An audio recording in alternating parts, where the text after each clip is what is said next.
गोजोन हामलायनायजों लोगोसे नोंथांमोनखौ गोदान खौराङाव बरायबाय। अन्नानै नोंथांमोना बे रादाबखौ जोबजासे नायलां। लोगोसे भिडिअखौ लाइक, कमेन्ट, शेयार आरो चेनेलाव गोदानै फैदोंब्ला साबस्क्राइब खालामनो गुरै खावलायबाय। दानिया फैदो लोगोफोर रादाबखौ मिथिलांनि। गिबि खौराङाव दङ दिनै 8 मार्च मुलुगनां आइजो सान। दिनैनि सानखौ गासै बुहुमावनो आइजो सान महरै फालिबोदों। आइजो माहारिखौ थांना थानो उदांस्रि आरो समान मान मर्यादा होनो आरो गोबां आदर्शखौ लाना बे सानखौ मुलुगनां आइजो सान महरै फालियो। बे लेखायैनो बर'नि सोद्रोमसि आफाद एबसुआबो मिरु जिल्ला दख'रा आरो दालाइ मावख'आव मुलुगनां आइजो सानखौ फालियो।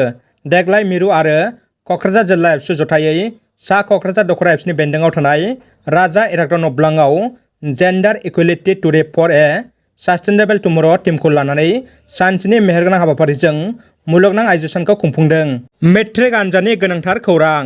दिनै आसामनि सोलोंथाइ मन्थ्रि रुनुज पेगुआ जानो गोनां मेट्रिक आनजादनि सायाव गोनांथार बाथ्रा बुंदों।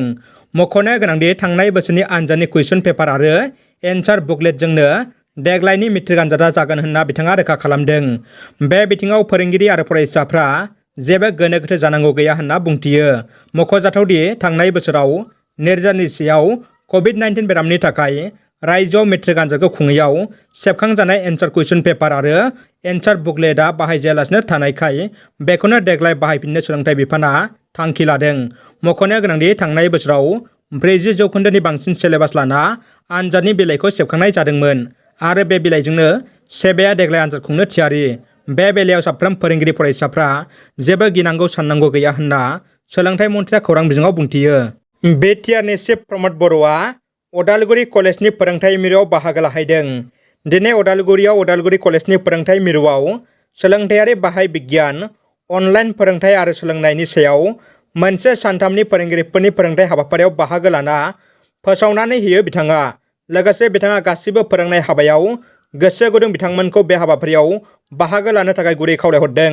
गुबुन मोनसे खौराङाव दङ इउक्रेन आरो रुस दरनै हादरनि दावहा सोलिनाय समावनो सासे भारतारि लाइमोना इउक्रेननि आर्मियाव जइन जाना रुस आर्मिनि हेंथायै दावहा नांनो बाहागो लानाय खौरां मोन्दों।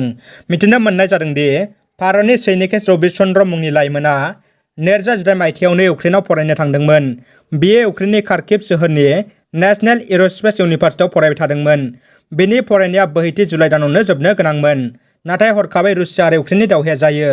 बे समावनो राहा गोथे जानाय फरायसाया रासियाजों दावहा नांनो इउक्रेननि रैखाथि पाइकियाव जइन जाबाय। 20 बोसोरनि लाइमोन रबि चन्द्रआ तामिलनाडु रायजोनि BTRनि गोदान जिल्ला तामुलपुरनि गंसे गुदि फरायसालियाव गोमोथाव आरो साननो गोनां जाथाय।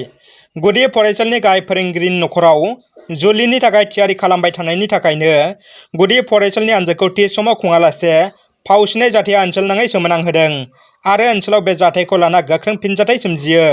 आनजादखौ केनसेल खालामनायनि थाखाय ओनसोलाव दावराव दावसि सोमजियो। लेङाइ फोरोंगिरिया फरायसालियाव फैदोंबाबो गावनि बाइकआवसो उन्दुना थायो। मख'नो गोनांदि बै फरायसालिया सरकारि फरायसालि। जाथाया मैया अदेबानि समबाराव जायो। गाहाय फोरोंगिरिया 12 रिंगानि उनावसो खौरांगिरिफोर फैनायखौ मिथिना फैयो। बे जाथायनि सायाव सोलोंथाइ बिफाना मा गोख्रों राहा लायो बेखौ रायजो राजाफ्रा उन समाव नेना थायो। इउक्रेन आरो रुसनि दावहानि समाव इउक्रेनाव दावहा नांफैनाय रुसनि टप आर्मि अफिसार जेनेरेल भिटाली गेरासिमभआ इउक्रेन रौनियाफोरनि हामलाजों जिउ गोमाबाय। रुस आर्मि अफिसार जेनेरेल भिटाली गेरासिमभनि थैनाय खौरांखौ इउक्रेन सरकारनिफ्राय फोसावदों।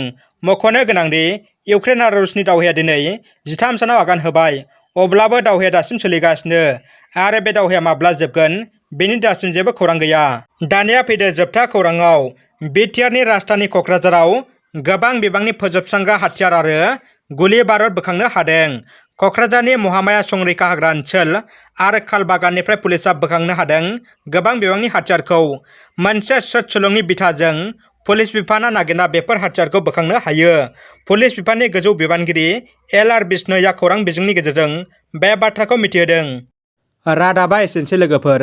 रादाबखौ जोबजासे नायनायनि थाखाय गासिनिसिमबो साबायखर आरो गोजोन हामलायनाय थाबाय। जै बर' हारिनि गोजोन्थों।